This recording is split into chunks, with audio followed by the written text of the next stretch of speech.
berkuasa berarti kadang-kadang dia tak kuasa, kadang-kadang dia tidak kuasa. Jadi kita tak boleh kata Allah berkuasa. Kita kena kata Allah berkuasa. Tapi kalau kita kata Allah berkuasa pun kita kena faham pula sifat kuasa Allah tak kena berubah. Boleh kita kena berkuasa pun. Tapi kita kena faham pula sifat qudrah Allah Taala tak pernah berubah. Tapi ulama dulu ni dia pandai.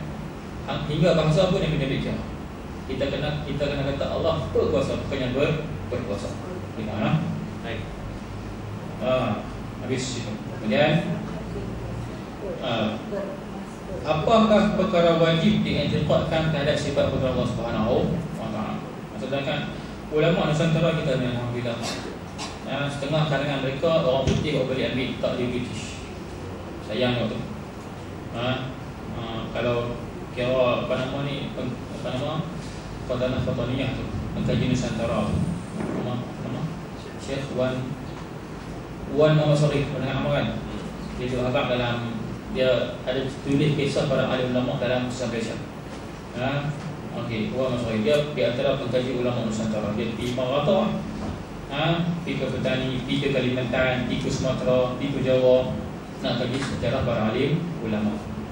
Pergi ke Riau, dia orang Riau. Lahir katanya. Tapi dia mendapat dulu dia warga negara Indonesia. Dan lagi sebelum dia kemudian dia dapat kerajaan sementara. Kemudian mati simpan di mana? Di Penang. Di Penang tu. Baik. Dia kaji secara ulama sementara. Berarti maknanya jasa para alim ulama kita cukup besar. Saya pernah sembang seorang dengan pencetak atau pentukilah pustaka Dewan Fajar tu. Satu rumah dia di Shah Alam. Dia kata Syekh Muhammad Sharif ini kumpul 7,000 manuskrip. Ulama 7,000. Itu yang sempat dikumpul.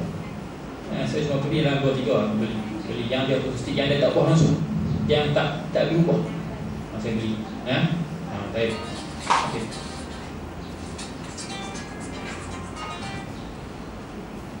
Jadi itu yang mereka buat. Berkuasa dia apa? Mereka juga mereka tak nak, kita tak tahu. Berkuasa, bukan berkuasa. Baik. Kalau mereka tak nak, kita pun tak tahu. Dulu ulama kita mengaji di Mekah. Sebelum jatuh kerajaan Spanyol. Dan mengaji di Mesir. Dan bahasa Arab mereka memang cukup hebat. Ada pi mengaji itu, pi mengaji boleh tak?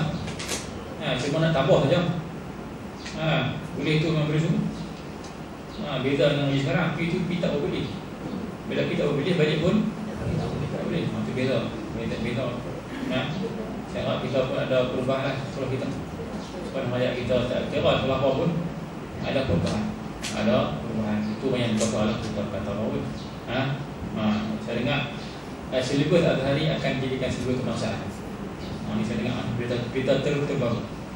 Silibus atas hari itu yang budak sekolah nak mengaji itu akan dijadikan silibus kebangsaan. Nanti akan berada di bawah kementerian. Bagi saya cantiklah. Alam macam mana. Okey. Apakah perkara wajib diiktikadkan terhadap sifat qudrah Allah Subhanahu wa taala?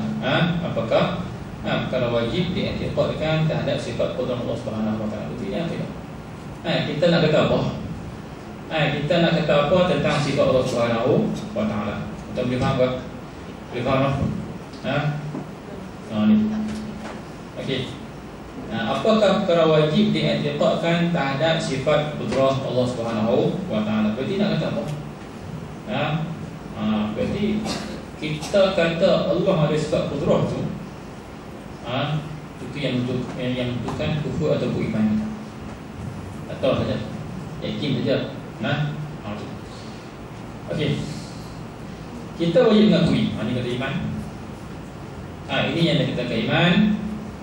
Dan ini yang dikatakan akidah. Kita wajib mengakui dengan lidah. Mengakui dengan lidah. Berarti Islam suruh kita ucap dengan lidah.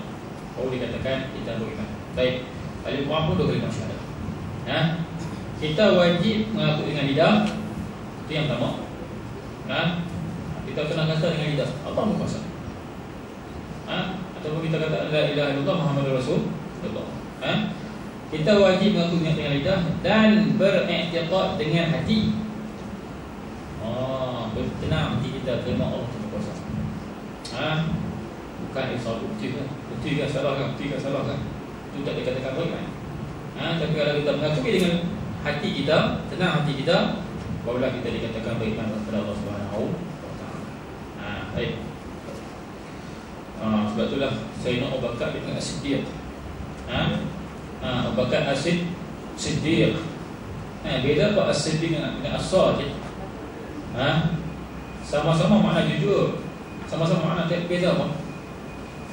As-Siddiq ialah hati dia tak pernah berpuncang Allah Subhanahu wa taala. Tapi As-Sadiq dia yakin dah, dia tahu lah. Tapi main masalah, nanti dulu. Lepas tu baru dia tenang balik dengan Allah Subhanahu wa taala. Itu As-Sadiq. Tak ada apa nak makan ni, babi aku. Lepas tu baru dia yakin nanti Allah akan bagi rezeki. Tapi As-Siddiq tak pernah goncang hati dia dengan Allah Subhanahu wa taala. Dia faham? Berarti bila kita memang sebab qudrah Allah Taala terima semua. Satu hari nanti Allah akan bagi. Itu iman. Baik. Kita wajib mengakui dengan lidah dan beriktikad dengan hati bahwasanya Allah Taala bersifat dengan sifat qudrah yang sedia kala. Tu. Sebab kita tak pernah berubah. Berkekalan. Tu maksud tu. Sentiasa. Allah sentiasa jadi Tuhan kita. Menyalahi qudrah kita yang baru tak sama kita baru. Itu maksudnya. Maha kaya Allah yang mukhasis penentu. Berarti tak ada siapa pun yang boleh tentu pengaruhi sifat qudrah Allah Subhanahu wa taala. Ada orang boleh kontrol? Adakah Allah terima nasihat kata apa? Tak. Nak buat alam ni Allah terima nasihat malaikat. Adakah? Tak. Kalau lalu tu berarti Allah tak berkuasa, malaikat lebih berkuasa. Itu maksudnya. Tunggal. Sifat Allah, sifat qudrah Allah tunggal. Bukan dua, bukan tiga. Bukan dua, bukan tiga. Macam agama Hindu 6 tangan, berarti 6 kuasa. Bukan dia betul. 6 tangan patung dia. 6 kuasa dah tunggal. Dan berfungsi kat atas semua perkara mungkin. Apa mungkin? Mungkin istilah ulama tauhid. Mungkin ialah alam. Mungkin ialah alam. Kita kata apa? Alhamdulillah Rabbil Alamin. Alam kan? Alam. Quran kata alam. Istilah ulama kata mungkin. Kita kena bahas dalam Quran. Jadi sebab karangan semasa ulama karangan kitab dia guna Islam macam mereka lah. Wajib, sunat, haram, makruh. Zaman Nabi ada kan sunat tu? Tak. Bayang kan tentang Allah Ta'ala. Baik. Okey, ini istilah ulama. Kamu apa istilah Quran? Quran kata alam. Kita tadi kata mungkin. Baik. Mana?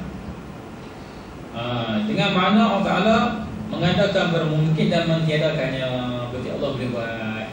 Allah boleh buat dan boleh tak buat. Boleh. Semuanya bergantung kepada Allah Subhanahu wa taala. Dengan sifat tersebut yang menepati sifat iradahnya. Baik, sifat kehendak Allah Subhanahu wa taala. Jadi kita pun tak tahu. Kita pun tak tahu macam mana makhluk Allah Subhanahu wa taala. Adakah sifat qudrah Allah Taala pernah berhenti? Tidak. Berarti benda ni terus berlaku. Berarti alam terus terjadi. Semua kita tahu tak? Kita tak tahu. Kita tahu rumah kita. Kita tak hanya sekitar rumah, kita akan alam Allah terlampau luas. Allah buat saja. Rezeki Allah bagi saja. Sebab tu nikmat syurga, nikmat yang tak pernah habis. Dan nikmat yang sempurna. Nikmat yang sempurna. Baik. Jadi kalau kita terkena nikmat Allah, alhamdulillah. Kalau terkena azab, wala ya'lam ta'ala. Kena azab wa ya'lam ta'ala. Jadi kata Allah tahu nikmat makin bertambah, azab pun teruk. Itu maksudnya. Okey. Jadi itu sifat qudrah Allah Subhanahu wa taala. Berarti Allah kuasa tak ada hati mutlak. Mutlak. Jadi kita nak kata bila sebut Allah kuasa, nak kata kuasa kita tak tahu mana. Yang kuasa sebenarnya adalah Allah Subhanahu wa taala. Tak ada apa kita. Okey. Jadi apakah perkara mungkin pada alamilah? Soalan nombor 4 tu. Tidak alamilah. Ada tiada tempat arah, itu semua maksudnya kalau mungkin. Okey, soalan 665, dalil naqli ke atas sifat Allah Taala. Apa dalil? Innallaha ala kulli syai'in qadir. Apa dalil naqli? Adakah ulama kata Allah ada sifat qudrah ni dia kata lagu tu ya? Tanpa ada dalil apa-apa. Islam mesti ada dalil. Islam mesti ada dalil. Tak ada dalil tak dikatakan Islam. Apa dalil dia? Dalil akal kita kan?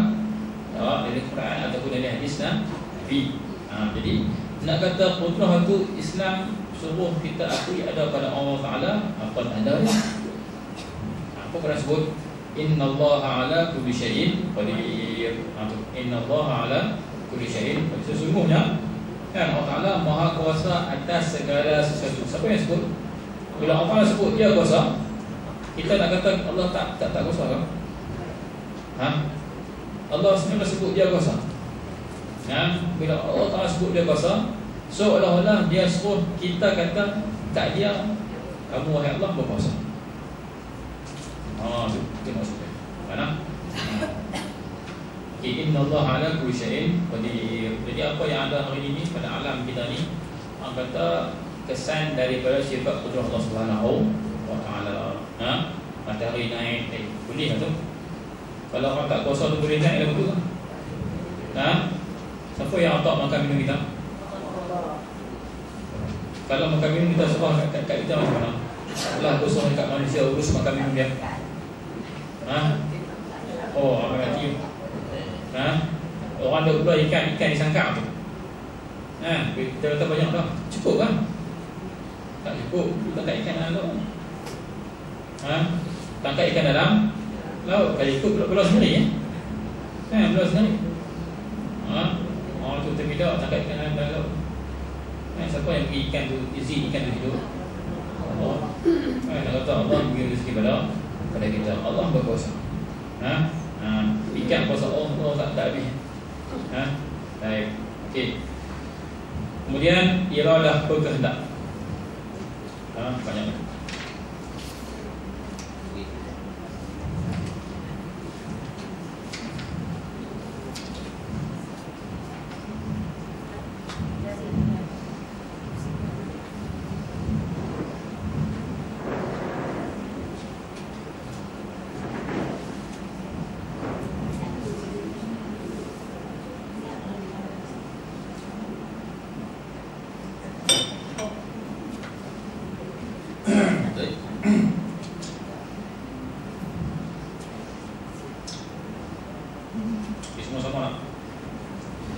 Apakah perkara wajib? Dia dipotkan pada sifat iradah Allah Subhanahu wa taala. Sama juga. Wajib kita mengakui dengan lidah dan bertawak dengan hati bahwasanya Allah Taala bersifat dengan sifat iradah yang sediakanlah semua. Kekekalan, menyalahi iradah kita yang baru. Maha kaya dan mukhassis sama saja. Yang jumpa kita kepada Allah Subhanahu wa taala. Iradah kehendak. Qudrah berkuasa. Iradah berkehendak atau berkehendak. Okey. Maha dia mukhassis, penentu, tunggal, esa dan berfungsi kerana semua perkara mungkin. Sama juga alam ni. Dengan makna Allah Taala mentaksiskan perkara mungkin yang menepati sifat ilmunya. Jadi si ilmu, qudrah, iradah satu benda yang berkait. Ilmu, qudrah, ilmu, iradah dulu. Ilmu, iradah, qudrah benda yang berkait. Jadi semua yang ada pada alam ni dari daripada ilmu, iradah, qudrah Allah Subhanahu wa taala. Bila ada alam ni pula kita panggil apa?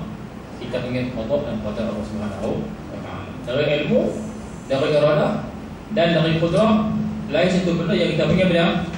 Qada dan qadar Allah Subhanahu wa taala. Aturan Allah Subhanahu wa taala. Apa qada? Apa itu qada Allah Subhanahu wa taala? Baik. Berarti dia lahir daripada sifat ilmu, iradah dan qudrah Allah Subhanahu wa taala sebagai ujian pada kita. Berarti bila dia nak buat alam ni, dia buat satu benda yang kita panggil qada dan qadar. Nampak tak? Dan kita ni lahir dan berqada kepada Allah Subhanahu wa taala. Okey. Cuma bila sebut qada dan qada Allah Subhanahu wa taala, bila sebut qada dan qada, berarti di sini dia merupakan fitnah ataupun ujian daripada Allah Subhanahu wa taala. Dia merupakan apa dia? Fitnah ataupun ujian daripada Allah Subhanahu wa taala. Dengan qada Allah orang boleh mulia, dan dengan qada Allah orang boleh. Berarti kita kena tahu kita kena tahu kita sedang berada di mana dalam dunia. Kalau atas dunia ni kita sembahyang, alhamdulillah. Kalau atas dunia ni orang kita masuk dalam kata orang yang kata boleh mengucap dua syahadat, alhamdulillah. Siapa yang buat tu? Siapa yang tentukan? Ilmu siapa tu? Qudrah siapa? Irada siapa? Saya pun kadang fikir ni kau. Kadang saya fikir, hai, aku tiba-tiba lahir nama Aisyah. Duk pi orang kata apa nama ni, dia punya tempat tu lah. Hai, macam mana? Orang abad Islam aku tak terima pun. Baik, sakit. Sakit. Tapi takdir Allah Ta'ala tiba-tiba aku lahir Islam. Untung tak? Untung. Untung lah ni. Nak kata apa? Itu putra ilmu, iradah, putra atau kita bagi qada dan qada Allah Subhanahu wa taala. Berarti Allah beri kemuliaan pada kita. Nak kata apa? Bila Allah beri kemuliaan pada kita, kita jangan sia-siakan kebaikan tersebut. Jangan sia-siakan kebaikan tersebut. Lebih lagi kita boleh bangga. Itu lebih tu. Itu maksudnya. Okey. Berarti bila Allah buat pun saya jadi. Cuma jadi apa? Jadi sakit ke? Jadi sihat ke? Jadi Islam ke? Jadi kufur ke? Kalau Islam, alhamdulillah. Kalau kufur, wa'ayazu zubillah ta'ala. Berarti di sini dalam qada Allah Ta'ala, bila terjadi tadi, ada orang yang mendapat kelembutan Allah Ta'ala dan ada yang mendapat qahar Allah Subhanahu wa ta'ala, gagah Allah Subhanahu wa ta'ala. Sebab tu Allah mula Quran dengan apa? Bismillahirrahmanirrahim. Dengan nama Allah yang Maha Murah lagi Maha Pengasih. Allah abang dia bismillah lah. Tak abang abang dia apa? Ar-Rahman, Maha Penyayang lagi Maha Penyayang lagi Maha Pengasih ni. Berarti bila Allah abang dia Ar-Rahman, dia Ar-Rahim, nak abang kita kamu kena sentiasa minta rahmat dan rahim dari Allah Subhanahu wa taala. Jangan lupa. Dengan wali dari Allah Subhanahu wa taala. Itu maksud sifat ilmu, iradah, qudrah yang kita belajar. Kemanapun kita sentiasa minta rahmat dari Allah Subhanahu wa taala. Okey, bagus. Jadi sama lah saya kita baca dah. Jadi iradah ilmu, saya nama asal umum Allah. Kemudian bagi dulu, pada wajib dapatkan pada sifat ayat malam sama tu. Kita wajib tengok Allah hidup. Sama pendengar, Allah mendengar. Wajib tengok. Baik.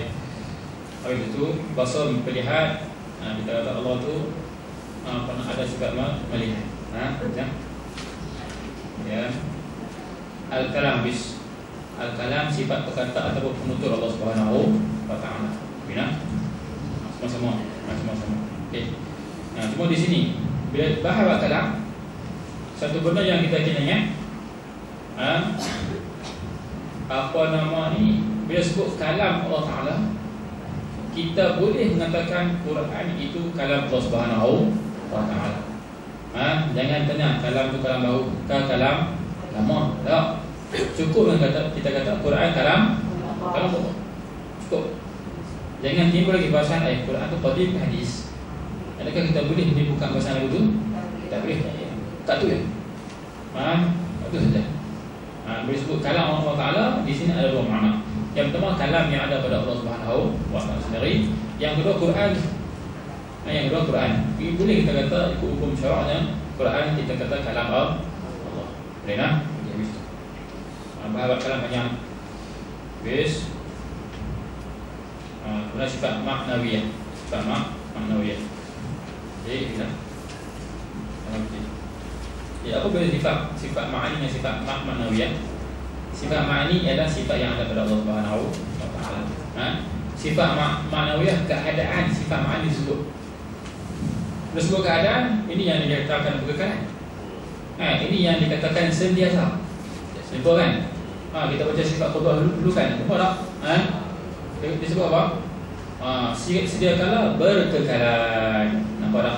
Sebab apa? Sebab ada sifat ma'nawiyah. Itu maksudnya. Jadi apa nama ni ilmu? Kaunuhu aliman. Qudrah, kaunuhu qadirah. Nampak tak? Berarti Allah sentiasa. Nampak apa? Allah sentiasa jadi Tuhan kita. Kita yang kadang-kadang lupa jadi hamba Allah Subhanahu wa taala. Jadi sifat 20 ni sifat yang ulama susun. Adakah sifat Allah 20 ya? Berarti apa yang ulama susun ni apa yang terdapat dalam Al-Quran. Adakah Allah habaq sifat dalam Quran yang tu ya? Ada lagi. Berarti sifat kesempurnaan bagi Allah Taala cukup banyak. Cuma 20 ni yang wajib kita contoh. Yang wajib kita yakin ada pada Allah Subhanahu wa taala. Tahu yang tu pun dah cukup besar. Di mana? Baik habis habis ma'ani, habis. Habis tu. Kemudian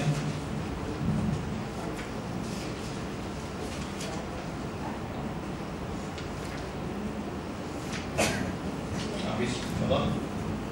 Seterusnya kita masuk tajuk af'al ikhtiyariyah makhluqatun lillahi ta'ala. Habis sifat Tuhan, habis sifat nafsiyah, habis sifat salbiyah, habis sifat ma'ani dan habis sifat saya bagi sifat sebab saya dah bagi secara umum.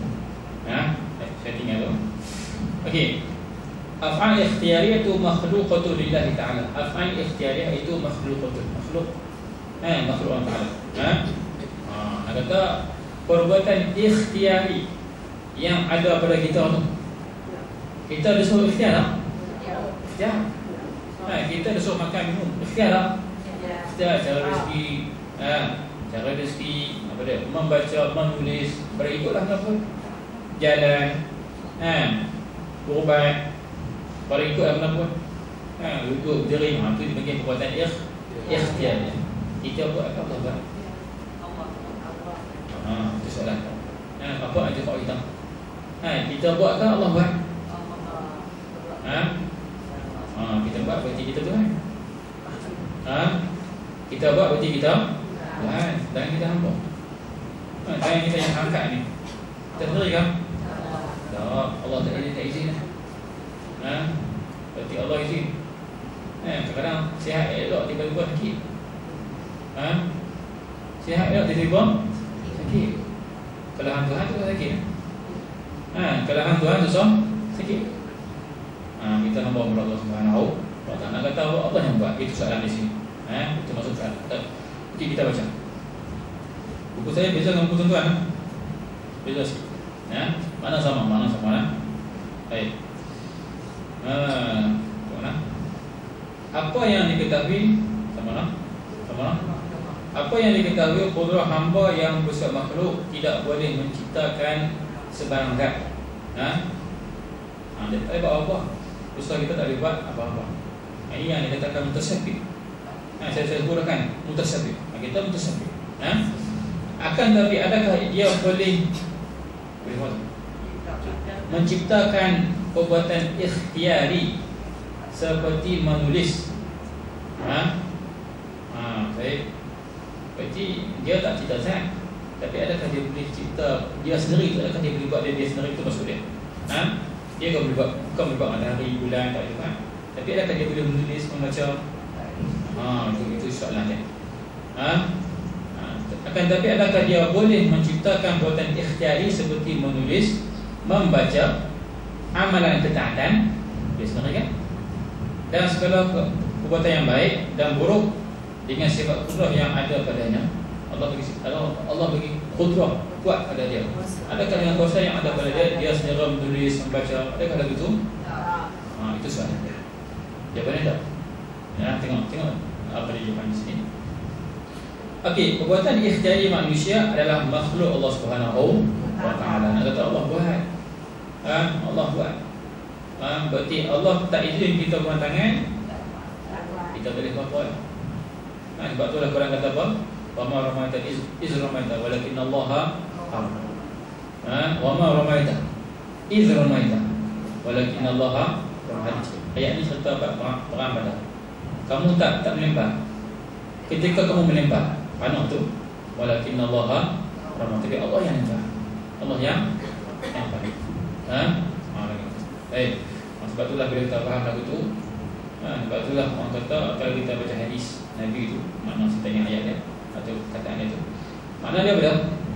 Orang yang dikasihi Allah Subhanahu Wa Taala, kalau tidak hadis buat apa? Telinga dia telinga aku, tangan dia tangan aku. Nak kata aku yang akan tolong dia. Boleh faham tak? Kalau dia dekat dengan aku, sebab aku yang buat. Sebab aku yang buat dia punya afal ikhtiar dia.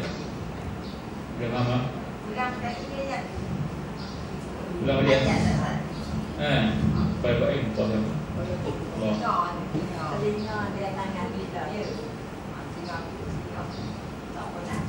Ya, okey. Berarti hadis Nabi, sedang hadis Nabi. Orang-orang yang menjadi kasih Allah Subhanahu Wa Taala. Jadi bila orang tu Allah Taala suka dia, dia melihat, saya dengan lama ni. Dia melihat dengan Allah. Dia mendengar dengan Allah. Berarti pergerakan dia dengan Allah Subhanahu Wa Taala. Boleh faham tak? Berarti Allah tolong dia.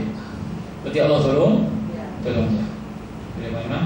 Ini sesuai dengan apa yang kita belajar. Berarti Allah yang buat kita punya perbuatan. Bukan kita Allah yang buat. Berarti kalau Allah sudah buat perbuatan kita untung tak?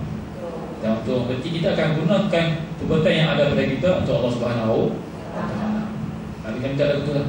Kita kena sentiasa minta taufik dan hidayah kepada Allah Subhanahu Wa Taala. Kita minta lagu tu. Gimana? Baik. Okey, buatan ikhtiyari manusia adalah makhluk Allah Subhanahu Wa Taala. Qudrah kita yang bersifat makhluk ni tak boleh menjadi perantaraan antara Allah dan perbuatan manusia. Kita ada qudrah. Dengan qudrah yang ada pada kita tu, kita terus boleh buat lah. Siapa yang izin? Allah. Di mana? Baik. Okey, di sini zalilnya manusia. Zalil tak? Bila Allah bagi dia qudrah, dan Allah tolong dia buat perbuatan, dia gunakan perbuatan tadi untuk buat maksiat kepada Allah Subhanahu Wa Taala. Zalil tak? Boleh manusia tu. Allah izin dia angkat tangan kepada benda yang maksiat kepada Allah Subhanahu Wa Taala. Baik. Okey, begitu. Kemudian persoalan ini telah pun dibincangkan dahulu dalam perbahasan sebab kebiasaan. Sebab oleh itu ikhtiar hamba merupakan sebab kebiasaan berpadunya perbuatan makhluk dengan qudrah hamba yang baru inilah. Ini adalah musabbah. Bahasa itu lagi sini saya baca. Persoalan ini telah pun dibincangkan dahulu dalam perbahasan sebab kebiasaan. Oleh itu ikhtiar hamba usaha kita merupakan sebab kebiasaan. Usaha kita tu merupakan sebab kebiasaan. Usaha kita merupakan sebab kebiasaan. Kita ngaji sebab tidak boleh menemukan kesan mereka dengan izin daripada Allah Subhanahu Wa Taala. Jadi ikhtiar kita merupakan sebab kebiasaan. Baik. Okey. Oleh itu ikhtiar hamba merupakan sebab kebiasaan berpadunya perbuatan makhluk dengan qudrah hamba.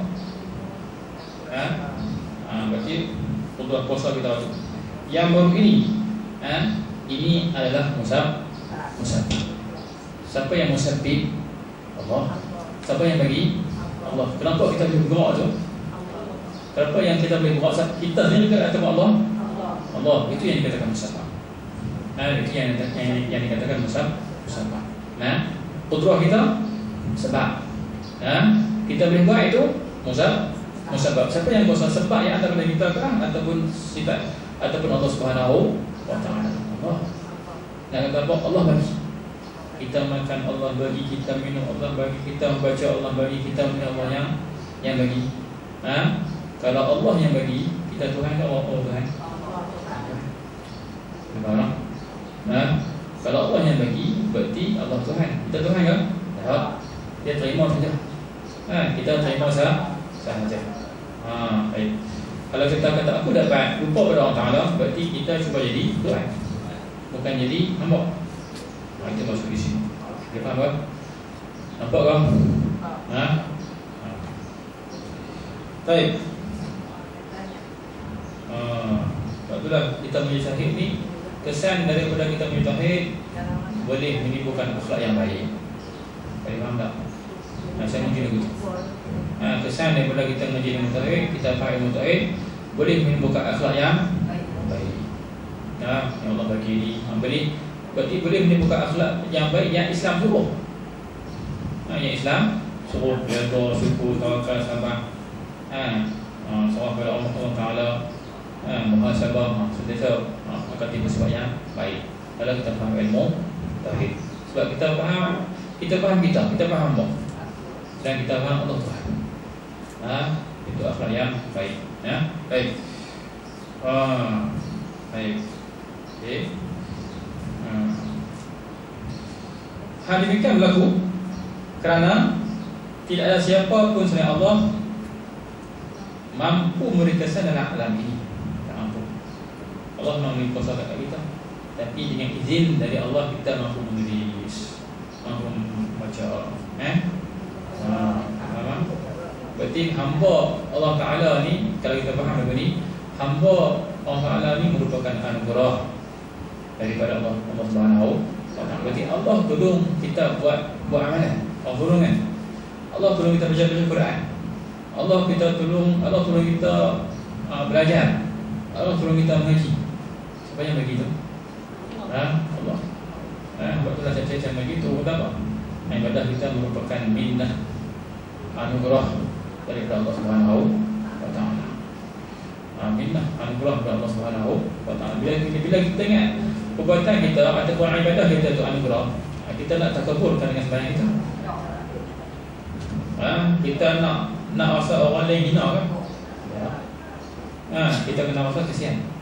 Itu yang disebut dalam kitab Imam Ghazali, kita kena kesian kepada orang yang tak boleh beribadah kepada Allah Subhanahu wa Ta'ala. Berarti Allah tak bagi dia. Allah tak bagi kan? Allah bagi kan? Tak bagi dia kepada dia. Faham? Baik. Itu yang dikatakan perbuatan ikhtiyari adalah ciptaan Allah Subhanahu wa Ta'ala. Jadi alhamdulillah, la ilaha Islam. La ilaha boleh mengucapkan kalimah syahadat. La ilaha orang kata boleh mengaji. La ilaha boleh puasa.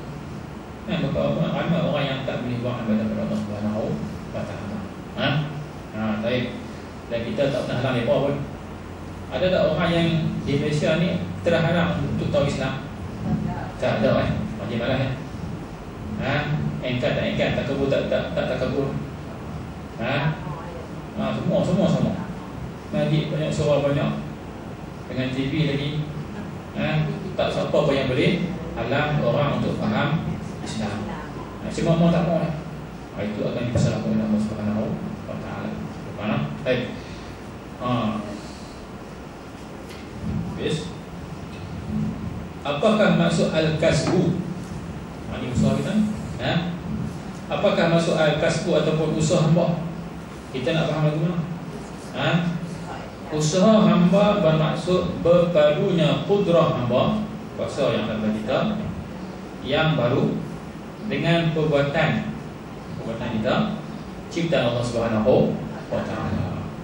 Berarti kita guna kuasa tangan kita ke mana? Kita guna kuasa mata kita ke mana? Itu yang dikatakan usaha. Itu yang dikatakan al-kasbu. Boleh faham? Itu yang dikatakan ikhtiyari. Boleh faham? Kita ada kuasa tak? Ada kan? Okey, kita ada kuasa, kita boleh gerak tangan tak? Boleh. Boleh kan? Kita boleh melihat? Boleh. Itu yang dikatakan usaha. Dan usaha kita akan dikira oleh Allah Subhanahu wa Ta'ala. Dia baik-baik. Boleh faham? Baik. Okey, berarti ke mana kita guna ikhtiyar kita? Adakah ke arah yang Allah redha ataupun ke arah Allah murka? Allah redha, alhamdulillah. Bagi orang yang faham, dia malu nak guna ikhtiar dia untuk benda yang Allah murka. Malu sebab siapa yang bagi? Allah yang bagi. Dia malu nak guna kebolehan dia melihat untuk buat maksiat kepada Allah Subhanahu. Sebab apa? Sebab siapa yang bagi dia melihat? Allah Taala. Dia malu nak guna pendengaran dia untuk yang lain daripada Allah Taala. Siapa yang bagi dia mendengar? Allah Taala.